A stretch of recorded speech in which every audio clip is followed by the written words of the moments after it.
屬豬嘅朋友咧，走過咗蛇年之後咧，沖太歲一年咧已經走過啦。今年去到馬年咧，可以慢慢咧就進入一個大直路㗎啦。今年有玉堂星，玉堂咧係登大雅之堂嘅，所以屬豬嘅朋友咧係有置業嘅機會，甚至乎咧係美化家居嘅條件，亦都可以話喺事業上面咧係更上一層樓嘅。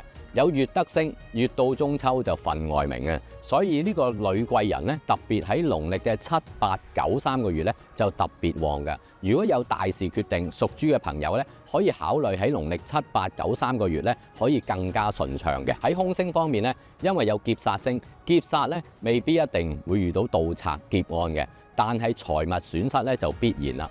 貴重物品咧出門出外咧，自己咧特別要小心啦。